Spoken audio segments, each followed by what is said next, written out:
तो आज की इस वीडियो में हम लोग देखने वाले हैं 10th क्लास का जो विज्ञान है इसका 35 ऑब्जेक्टिव क्वेश्चन और इस सभी प्रश्नों को हम डिस्कशन के साथ बताए हैं। तो आप लोग इस वीडियो को लास्ट तक जरूर देखिएगा। तो चलिए देखते हैं हम फर्स्ट क्वेश्चन। देखिए यहाँ पे फर्स्ट नंबर क्वेश्चन बोला गया है कि प्रकाश की किरण गमन करती है। प्रकाश की किरण गमन करती है तो इसका right answer option number A हो जाएगा। सीधी रेखाओं में प्रकाश की किरण गमन करती है। हम लोग जानते हैं कि जिससे प्रकाश निकलता है, अगर कोई वस्तु है और इससे प्रकाश निकल रहा है तो इसको हम लोग बोलते हैं प्रकाश स्रोत। क्या बोलते हैं? प्रकाश स्रोत के नाम से जानते हैं। जिससे प्रकाश निकलता है उसे हम लोग बोलते हैं प्रकाश स्रोत। तो जब इससे प्रकाश निकलेगा तो वो टेढ़ी मेढ़ी रेखाओं में न चलकर सीधी रेखाओं में गमन करती है। तो क्या होता है कि प्रकाश की जो गमन होता है किस रेखा में होता है? सीधी रेखाओं में गमन होता है। तो इसका right answer option number A हो जाएगा। प्रकाश के दो सिद्धांत होते हैं। कितने सिद्धांत होते हैं? दो सिद्धांत होते हैं। एक होता है प्रकाश का कणिका सिद्धांत, प्रकाश का कणिका सिद्धांत, और एक होता है तरंग सिद्धांत। क्या होता है? तरंग सिद्धांत। तो ये दोनों मतलब सिद्धांत किस पर लागू होता है? प्रकाश पर। तब बोला गया है कि प्रकाश क्या है? एक प्रकार का कण है। किसने बताया था? न्यूटन ने। किसने बताया था? न्यूटन ने बताया था। और प्रकाश एक प्रकार का तरंग है। किसने बताया था? हाइगेंस ने बताया था। किसने? हाइगेंस ने बताया था। तो ये दोनों आप लोग याद रखिएगा। प्रकाश का कणिका सिद्धांत न्यूटन और प्रकाश का तरंग सिद्धांत किसने? हाइगेंस ने। क्वेश्चन आता है कि प्रकाश का चाल सबसे अधिक किस में होता है? प्रकाश का चाल सबसे अधिक किस में होता है? तो वो होता है निर्वात में। कहाँ पे होता है? निर्वात में होता है। और कितना होता है? 3 × 10⁸ मीटर प्रति सेकेंड होता है। तो इसको भी आप लोग याद रखिएगा। चलिए देखते हैं हम अगला क्वेश्चन 2 नंबर। देखिए यहाँ पे 2 नंबर क्वेश्चन बोला गया है कि प्रकाश के परिवर्तन के कितने नियम होते हैं? तो प्रकाश के परिवर्तन के 2 नियम होते हैं। कितने नियम होते हैं? 2 नियम होते हैं। हम लोग जानते हैं प्रकाश का परिवर्तन किसे कहते हैं। तो मान लेते हैं कि एक प्रकार का हो गया, ये चमकीला सतह हो गया कोई, और इस पर जब प्रकाश आती है और टकराने के बाद उसी माध्यम में लौट जाती है तो इसी को हम लोग बोलते हैं प्रकाश का परावर्तन। और ये 2 प्रकार का होता है। कितने प्रकार का होता है? नियम इसका 2 प्रकार का होता है। इसको बोलते हैं आपतित किरण और इसको बोलते हैं परावर्तित किरण, और इसके बीच में एक होता है यहाँ पे अभिलंब। तो यहाँ पे अभिलंब और आपतित किरण के बीच जो कोण बनता है इसको हम लोग बोलते हैं आपतन कोण, और अभिलंब और यहाँ पे परावर्तित किरण के बीच जो कोण बनता है इसको हम लोग बोलते हैं परावर्तन कोण, और यहाँ पे होता है आपतन बिंदु। तो फर्स्ट टाइम यही होता है कि यहाँ पे आपतन कोण और परावर्तन कोण के क्या होते हैं? बराबर होते हैं। आपतन कोण परावर्तन कोण आपस में क्या होते हैं? बराबर होते हैं। दूसरा का नियम ये होता है कि आपतित किरण, कौन किरण? आपतित किरण और परावर्तित किरण और हमें अभिलंब, आपतन बिंदु डाला गया अभिलंब क्या होते हैं? एक ही तल में होते हैं। तो दूसरा का नियम होता है। तो इसको आप लोग याद रखिएगा। इसका राइट आंसर हो जाएगा ऑप्शन नंबर बी। चलिए एकदम अगला क्वेश्चन देखिए। यहाँ पे 3 नंबर क्वेश्चन बोला गया है कि समतल दर्पण द्वारा बना प्रतिबिंब होता है। समतल दर्पण द्वारा जो प्रतिबिंब बनता है वो किस प्रकार का प्रतिबिंब होता है? तो इसका right answer option number B हो जाएगा। क्या हो जाएगा? बी हो जाएगा। काल्पनिक होता है। क्या होता है? काल्पनिक होता है। काल्पनिक को ही हम बोलते हैं सीधा। क्या बोलते हैं? सीधा बोला जाता है। तो जो होता है ना समतल दर्पण, जिसमें हम लोग अपना फेस देखते हैं, हम लोग जो अपना चेहरा देखते हैं सुबह सुबह, वो क्या होता है? समतल दर्पण ही होता है। तो समतल दर्पण क्या करता है? एक काल्पनिक प्रतिबिंब बनता है। कैसे बनता है? काल्पनिक बनता है, और उसी को हम लोग बोलते हैं सीधा। तो इसका right answer option number B हो जाएगा। अगला क्वेश्चन देखते हैं। देखिए यहाँ पे अगला क्वेश्चन बोला गया है कि हजामत के लिए किस दर्पण का प्रयोग होता है? तो हजामत के लिए अवतल दर्पण का प्रयोग होता है। किसका होता है? अवतल दर्पण का प्रयोग किया जाता है, क्योंकि उसमें प्रतिबिंब क्या होती है? बड़ा, थोड़ा सा क्या होती है? बड़ी दिखाई पड़ती है। तो अवतल दर्पण का उपयोग किया जाता है हजामती दर्पण में। और हम लोग जो डॉक्टर होते हैं, तो डॉक्टर भी उपयोग करते हैं इसको। आँख नाक काला जो काला होता है ना उसको देखने के लिए किस दर्पण का उपयोग करते हैं? तो अवतल दर्पण। और जो गाड़ी होती है ना, तो गाड़ी के हेडलाइट में भी इसका उपयोग किया जाता है। तो इसको आप लोग याद रखिएगा। यहाँ पे जो उत्तल दर्पण होता है इसका उपयोग होता है साइड मिरर के रूप में। किस रूप में? साइड मिरर के रूप में इसका उपयोग होता है। किसका?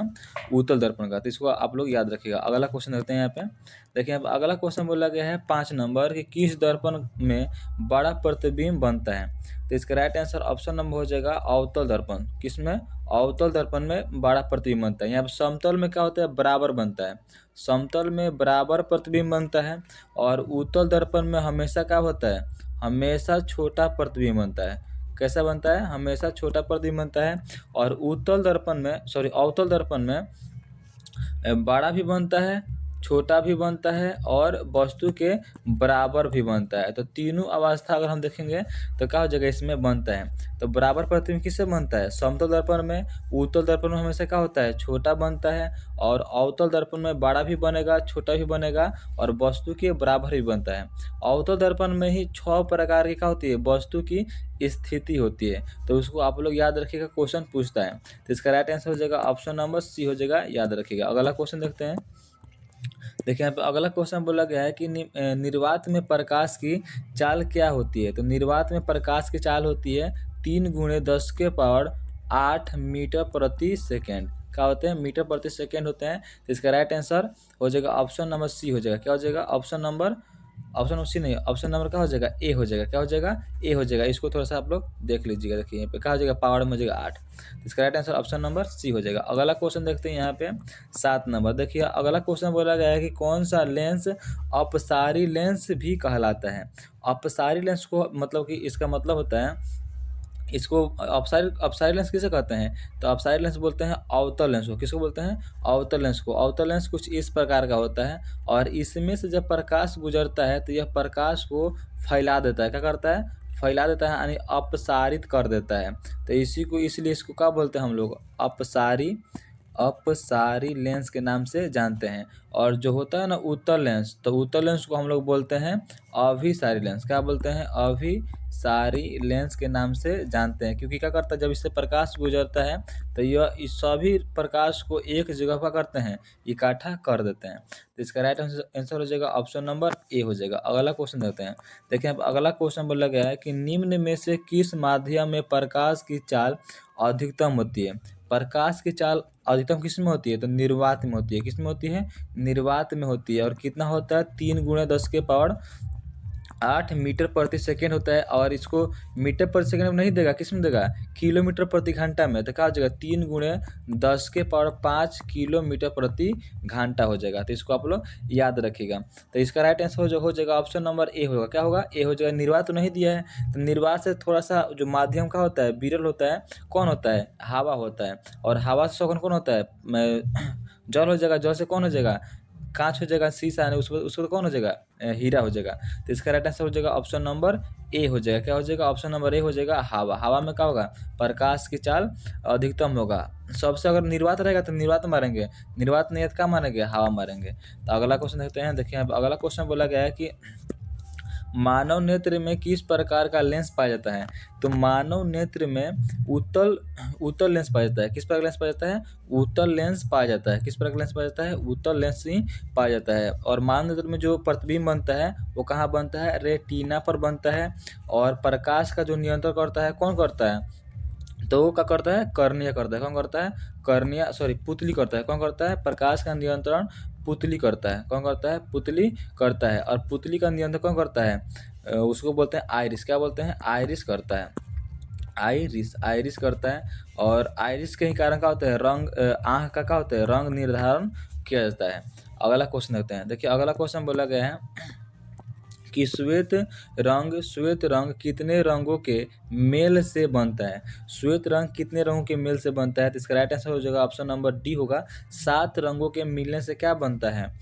श्वेत रंग बनता है। क्योंकि हम जानते हैं कि जब प्रिज्म से हम श्वेत प्रकाश को गुजारते हैं तो ये क्या होता है ना, 7 रंगों में क्या होता है? बढ़ जाता है। 7 रंगों में बढ़ जाता है।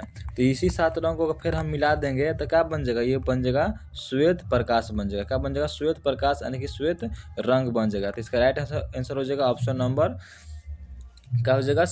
डी हो जाएगा। ऑप्शन नंबर डी हो जाएगा। हम लोग जानते हैं इसको बोलते हैं ना विबग्योर। क्या बोलते हैं? विबग्योर, यानी कि बेजानी ह पी ना ला। बेजानी हपी नाला, बेजानी हपी नाला, ये क्या होता है? 7 प्रकाश होता है। बे से क्या होता है? बैगनी, जा से क्या होता है? जामनी, नी से क्या होता है? नारंगी, ह से क्या होता है? हरा, पी से क्या होता है? पीला, न से क्या होता है? नारंगी, नारंगी, और क्या जगह यहाँ पे ल से क्या जगह? लाल, इसको बोलते हैं नीला। क्या बोलेंगे? नीला बोलेंगे। तो ये 7 प्रकार का होता है। कितने प्रकार रंग होता है? 7 प्रकार के रंग होता है। अगला क्वेश्चन देखते हैं। देखिए अब अगला क्वेश्चन बोला गया है कि टिंडल प्रभाव प्रदर्शित करता है। टिंडल प्रभाव प्रदर्शित करता है, किसको प्रदर्शित करता है? तो इसका राइट आंसर हो जाएगा ऑप्शन नंबर डी हो जाएगा, प्रकाश का प्रकीर्णन। टिंडल प्रभाव मतलब क्या होता है कि जब किसी कण पर प्रकाश पड़ता है तो ये टकराने के बाद बहुत सारे दिशाओं में क्या होता है? बिखर जाता है। तो इसी को हम लोग बोलते हैं प्रकाश का प्रकीर्णन। तो इसका राइट आंसर हो जाएगा ऑप्शन नंबर डी हो जाएगा। अगला क्वेश्चन देखते हैं। देखिए आप अगला क्वेश्चन है कि किसी अंतरिक्ष यात्री को आकाश कैसा प्रतीत होता है? तो किसी अंतरिक्ष यात्री को जो आकाश होता है काला प्रतीत होता है, क्योंकि वहाँ पर प्रकाश का परावर्तन क्या होता है? नहीं होता है। प्रकाश का परावर्तन नहीं होता है। प्रकाश का परावर्तन नहीं हो पाता है। तो क्या होता है? प्रकाश का परावर्तन नहीं होने के कारण आकाश दिखाई पड़ता है हम लोगों का कैसा? काला। और जो अंतरिक्ष में होता है ना, अंतरिक्ष में क्योंकि क्या होता है वहाँ पे वायुमंडल नहीं होता है, वायुमंडल भी नहीं होता है, इसलिए प्रकाश का प्रकीर्णन नहीं होता है। प्रकीर्णन की प्रकीर्णन नहीं होता है। प्रकीर्णन नहीं होने का क्या होता है? काला रंग दिखाई पड़ता है। यहाँ पे भी परिवर्तन नहीं होगा। क्या हो जाएगा? परिवर्तन नहीं होगा, क्या होगा? प्रकीर्णन होगा। क्या होगा? प्रकीर्णन। प्रकाश का प्रकीर्णन के कारण, प्रकाश के प्रकीर्णन के कारण, तो इसको याद रखिएगा। अगला क्वेश्चन देखते हैं। देखिए यहाँ पे अगला क्वेश्चन बोला गया है कि खतरे के निशान के रूप में किस रंग का प्रयोग किया जाता है? तो खतरे के निशान के लिए हम लोग करते हैं रेड रंग को। किसको? रेड रंग को हम लोग उपयोग करते हैं, क्योंकि इसे क्या होता है? तरंग दैर्ध्य सबसे क्या होता है? अधिक होता है, इसलिए क्या करते हैं? इसका उपयोग करते हैं। इसका राइट आंसर हो जाएगा ऑप्शन नंबर सी हो जाएगा। क्या हो जाएगा? Option number C. अगला क्वेश्चन देखते हैं। देखिए अब अगला क्वेश्चन है कि ग्वाइटर अथवा घेघा पल पनपता है। क्या होता है? पनपता है। क्या होता है? पनपता, यानी किसके कारण होता है? किसके कारण होता है? तो इसका राइट आंसर होगा ऑप्शन नंबर बी हो जाएगा। आयोडीन की कमी से क्या होता है? घेघा रोग होता है। अगला क्वेश्चन देखते हैं यहाँ पे। देखिए अगला क्वेश्चन बोला गया है कि प्रकाश संश्लेषण होता है। प्रकाश संश्लेषण किस में होता है? दिन में होता है, रात में होता है, कि दोनों में होता है, कि इनमें से कोई नहीं? इसका राइट आंसर हो जाएगा option number D option number A हो जाएगा। दिन में हमेशा क्या होता है? प्रकाश का संश्लेषण होता है। और प्रकाश संश्लेषण में बनता है कौन चीज? ग्लूकोज बनता है। क्या बनता है? ग्लूकोज बनता है। और इसका फार्मूला तो C6H12O6 होता है। तो इसको आप लोग याद रखिएगा। और क्या बनता है? ऑक्सीजन भी बनता है। अगला क्वेश्चन देखते हैं यहाँ पे। अगला क्वेश्चन है 16 नंबर की पीत रस कहाँ से स्रावित होता है? पीत रस कहाँ से स्रावित होता है? तो इसका राइट आंसर हो जाएगा ऑप्शन नंबर ए हो जाएगा। यकृत से पीत रस क्या होता है? स्रावित होता है। और ये जाके इकट्ठा होता है कहाँ पे? पीत रस जाकर इकट्ठा होता है पित्ताशय में। कहाँ होता है? पित्ताशय में जाकर क्या होता है? इकट्ठा होता है। और ये क्या होता है? क्षारीय होता है। क्या होता है? क्षारीय होता है। और इसका जो रंग होता है हरा नीला होता है। क्या होता है? हरा नीला होता है। तो इसको भी आप लोग याद रखिएगा। अगला क्वेश्चन देखते हैं यहाँ पे। अगला क्वेश्चन है कि दांत का कठोरतम भाग है। दांत का कठोरतम भाग क्या होता है? तो इनामेल होता है। क्या होता है? इनामेल होता है। तो इसका राइट आंसर हो जाएगा ऑप्शन नंबर बी। दांत होता है कितने प्रकार के? 4 प्रकार का होता है। इंसीजर, केनाइन, प्रीमोलर और मोलर। तो 4 प्रकार का आप लोग नाम उसको याद रखिएगा। कार्य भी इसका पूछता है। और दांत में सबसे अधिक मात्रा में पाया जाता है कैल्शियम फास्फेट। क्या होता है? कैल्शियम फास्फेट होता है। क्या होता है? कैल्शियम फास्फेट होता है। तो इसको भी आप लोग याद रखिएगा। चलो एकदम अगला क्वेश्चन यहाँ पे लिखा गया है प्रकाश संश्लेषण में कौन सा गैस बाहर निकलता है? प्रकाश संश्लेषण में अभी बताया ना क्या होता है कि C6H12O6 ग्लूकोज बनता है और ऑक्सीजन गैस भी बनता है, जो कि हम लोग ग्रहण करते हैं। और जो हम लोग ग्रहण करके इसको छोड़ते हैं, क्या छोड़ते हैं? Carbon dioxide. तो उसको कौन ग्रहण करता है? पर पौधा। फिर पौधा बनाता है, उसे भोजन अपने का ग्लूकोज बनाएगा और क्या देगा? हम लोगों को ऑक्सीजन देगा। तो इसका राइट आंसर हो जाएगा ऑप्शन नंबर बी हो जाएगा। क्या हो जाएगा? ऑप्शन नंबर बी हो जाएगा। अगला क्वेश्चन देखते हैं यहाँ पे। अगला क्वेश्चन बोला गया है कि ट्रेकिया किस जीव का श्वसन अंग है। ट्रेकिया किस प्रकार का श्वसन अंग है, किस जीव में पाया जाता है। तो इसका राइट आंसर होगा ऑप्शन नंबर सी, कॉकरोच। क्या होता है, कॉकरोच का जो श्वसन अंग होता है क्या होता है, ट्रेकिया होता है। तितली उतली जो होती है ना, सब जितनी भी छोटे छोटे का कीट जीव है उसमें श्वसन अंग पाया जाता है कौन, ट्रेकिया। क्या होता है, ट्रेकिया होता है। और कॉकरोच में कितना पाया जाता है, 10 जोड़ा पाया जाता है। कितना जोड़ा पाया जाता है, 10 जोड़ा ट्रेकिया पाया जाता है। तो इसको याद रखिएगा। अगला क्वेश्चन देखते हैं यहाँ पे 20 नंबर। अगला क्वेश्चन है कि मछलियाँ किस अंग से श्वसन करती है। जो हम मान चलिए कि जो मनुष्य होता है तो मनुष्य करता है श्वसन फेफड़ा से। किससे करता है, फेफड़ा से अपना श्वसन करता है। वैसे यहाँ पूछा गया है कि मछलियाँ जो होती है वो अपना श्वसन किस अंग से करती है। तो इसका राइट आंसर होगा ऑप्शन नंबर डी, गिल्स से करती है। किससे करती है, गिल्स से करती है। और ट्रेकिया से करता है कॉकरोच। क्या करता है, कॉकरोच करता है। फेफड़ा से मनुष्य करते हैं, स्तनधारी करते हैं। तो इसको आप लोग याद रखिएगा। अगला क्वेश्चन देखिए, अब अगला क्वेश्चन है 21 नंबर की रक्त क्या है। रक्त क्या है, ऊतक है, कोशिका है, पदार्थ है, इनमें से क्या हो सकता है। तो रक्त क्या है, एक प्रकार का ऊतक है। क्या है, ऊतक है। ऊतक किससे कहते हैं, बहुत सारे कोशिकाओं यानी कि सेल के मिलने से बनता है ऊतक। क्या बनता है, ऊतक बनता है। तो रक्त क्या है, एक प्रकार का ऊतक है। लेकिन कौन ऊतक है, संयोजी ऊतक। कौन ऊतक है, संयोजी ऊतक में आता है कौन, रक्त। हड्डी जो होता है ना, हड्डी भी क्या है, एक प्रकार का ऊतक ही है। इसको भी बोलते हैं हम लोग संयोजी ऊतक। तो दोनों आप लोग याद रखिएगा। अगला क्वेश्चन देखते हैं यहाँ पे 22 नंबर। देखिए यहाँ पे 22 नंबर क्वेश्चन बोला गया है कि किसमें अलैंगिक जनन मुकुलन द्वारा होता है। किसमें अलैंगिक जनन मुकुलन द्वारा होता है। तो इसका राइट आंसर हो जाएगा option number B, east. East में क्या होता है, मुकुलन द्वारा जनन होता है। क्या होता है, मुकुलन द्वारा जनन होता है। और ईस्ट और एक और होता है हाइड्रा। क्या होता है, हाइड्रा में भी मुकुलन द्वारा भी होता है। अमीबा हो गया, पैरामीशियम हो गया और लेशमानिया हो गया, इन सब में क्या होता है, द्विविखंडन होता है। क्या होता है, विखंडन के कारण क्या होता है, इसमें जनन होता है। अलैंगिक जनन का मतलब होता है कि एक ही जीव दो गो संतति का निर्माण करता है आपस में टूटकर या किसी भी क्रिया द्वारा। तो उसको बोलते हैं अलैंगिक जनन। और लैंगिक का होता है एक नर और एक क्या होता है मादा, आपस में मिलकर क्या करते हैं, एक जीव का निर्माण करते हैं, यानी कि उत्पत्ति करते हैं। उसको हम लोग बोलते हैं लैंगिक जनन। तो इसको भी आप लोग याद रखिएगा, परिभाषा पूछता है। अगला क्वेश्चन देखते हैं यहाँ पे 23 नंबर। देखिए यहाँ पे 23 नंबर क्वेश्चन बोला गया है कि निम्न गुणसूत्र का पूर्ण जोड़ा पाया जाता है। किसमें पूर्ण जोड़ा पाया जाता है। तो हम जानते हैं जो पुरुष होता है, पुरुष में जो गुणसूत्र होता है एक्स और वाई होता है। क्या होता है, एक्स और वाई होता है। लेकिन जो स्त्री होती है इसमें जो गुणसूत्र होता है एक्स और एक्स होता है। तो इसमें देखिए, इसमें एक्स और एक्स है तो क्या है, ये पूर्ण जोड़ा है। तो इसका राइट आंसर हो जाएगा ऑप्शन नंबर बी हो जाएगा। स्त्री में क्या होता है, पूर्ण जोड़ा पाया जाता है गुणसूत्र का। तो अगला क्वेश्चन देखते हैं यहाँ पे 24 नंबर। देखिए यहाँ पे 24 नंबर क्वेश्चन बोला गया है कि जिन शब्द किसने प्रस्तुत किया था। जिन शब्द किसने दिया था। तो इसका राइट आंसर हो जाएगा ऑप्शन नंबर सी हो जाएगा, जोहानसन ने। किसने, जोहानसन ने जिन शब्द की उत्पत्ति किए थे। मेंडल ने दिए थे।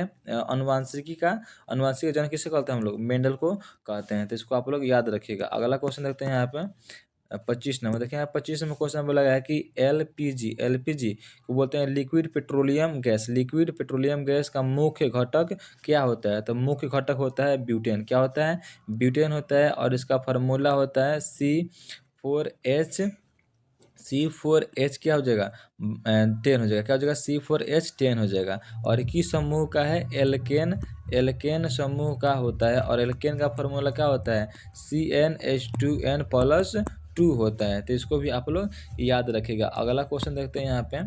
देखिए 26 में बोला गया है कि शरीर में भोजन का पाचन कौन सा अभिक्रिया है। तो शरीर में भोजन का पाचन एक प्रकार का ऑक्सीकरण अभिक्रिया है। क्या है, ऑक्सीकरण अभिक्रिया है। इसका राइट आंसर हो जाएगा ऑप्शन नंबर ए हो जाएगा, सॉरी बी हो जाएगा। क्या हो जाएगा, बी हो जाएगा। अगला क्वेश्चन देखते हैं।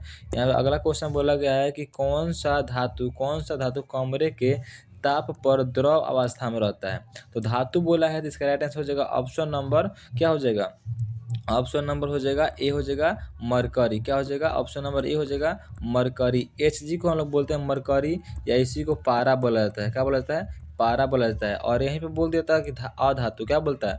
अधातु। तो अधातु होता है ब्रोमीन। क्या होता है? ब्रोमीन। कमरे के ताप पर क्या होता है? द्रवावस्था में पाया जाता है। अगला क्वेश्चन देखते हैं यहाँ पे कि जल में घुलनशील भस्म कहलाता है। तो जल में घुलनशील भस्म क्षार कहलाता है। क्या कहलाता है? क्षार कहलाता है। तो इसका राइट आंसर हो जाएगा ऑप्शन नंबर बी हो जाएगा। क्या हो जाएगा? बी हो जाएगा। अम्ल क्या होता है? अम्ल का जो पीएच मान होता है 1 से लेकर कहाँ तक होता है? 7 तक होता है। कहाँ तक होता है? 7 तक। जितना आएगा सब क्या हो जाएगा? अम्ल हो जाएगा। और क्षार क्या होता है? 7 से ऊपर जितना जाएगा वो क्या हो जाएगा? क्षार हो जाएगा। तो इसको बोलते हैं अम्ल का। अम्ल में जो होता है ना, क्या होता है? हाइड्रोजन आयन होता है। और क्षार में क्या होता है?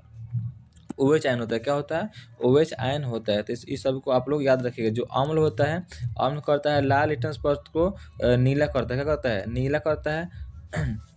अनिल क्या हो जाएगा यहाँ पे? अनिल हो जाएगा। यानी कि जो अम्ल होता है नीला लिटमस परत को लाल करता है, और क्षार करता है लाल लिटमस परत को नीला करता है। तो इसको आप लोग याद रखिएगा। अगला क्वेश्चन देखते हैं यहाँ पे 29 नंबर। क्या है 29 नंबर? कि निम्नलिखित में से किस अधातु निम्नलिखित में से अधातु विद्युत का सुचालक है? अधातु है लेकिन क्या है? विद्युत का सुचालक करता है। तो इसका राइट आंसर हो जाएगा ऑप्शन नंबर ए हो जाएगा ग्रेफाइट। क्या है? अधातु होते हुए भी अधातु होते हुए भी क्या करता है? धारा का प्रवाह करता है। अगला क्वेश्चन देखते हैं यहाँ पे 30 नंबर। देखिए यहाँ 30 नंबर क्वेश्चन बोला गया है कि सोडियम की परमाणु संख्या कितनी होती है? तो सोडियम की परमाणु संख्या होती है 11। क्या होती है?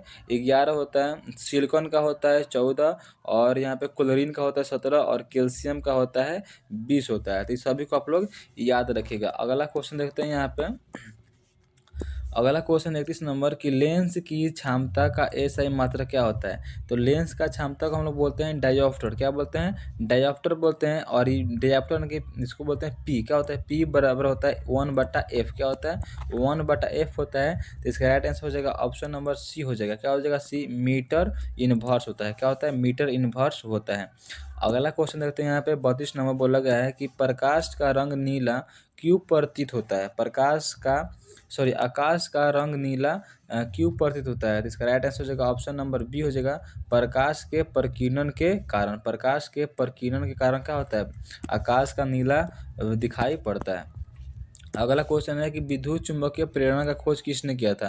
तो इसका राइट आंसर हो जाएगा ऑप्शन नंबर बी हो जाएगा फैराडे ने किया था। किसने किया था? फैराडे ने खोज किया था। किसका? विद्युत चुंबकीय प्रेरण का खोज किया था। अगला क्वेश्चन यहाँ पे 34 नंबर है कि 1 किलोवाट बराबर कितना होता है? तो 1 किलोवाट बराबर होता है 3.6 × 10⁶ जूल होता है। क्या होता है? 3.6 × 10⁶ जूल होता है। किसके बराबर? 1 वाट बराबर। किसके बराबर? 1 वाट बराबर। तो इसको आप लोग याद रखेगा। चलिए तो हम अगला क्वेश्चन बोला गया है कि एथेनोइक अम्ल को सामान्यतः क्या कहा जाता है? एथेनोइक अम्ल को क्या कहते हैं हम लोग? एसिटिक अम्ल बोलते हैं। क्या बोलते हैं? एसिटिक अम्ल बोलते हैं। तो इसका राइट आंसर हो जाएगा ऑप्शन नंबर बी हो जाएगा। तो ये इस वीडियो का अंतिम क्वेश्चन था, 35 क्वेश्चन। तो आप लोगों को अगर मतलब इसमें से कितना क्वेश्चन बना है उसको आप लोग कमेंट बॉक्स में जरूर बताइएगा। और ऐसे ही वीडियो देखने के लिए इस चैनल को सब्सक्राइब कर लीजिएगा, और वीडियो अच्छा लगा हो तो एक लाइक कर दीजिएगा। चलिए मिलते हैं आप लोगों से अगले वीडियो में। तब तक के लिए जय हिंद, जय भारत।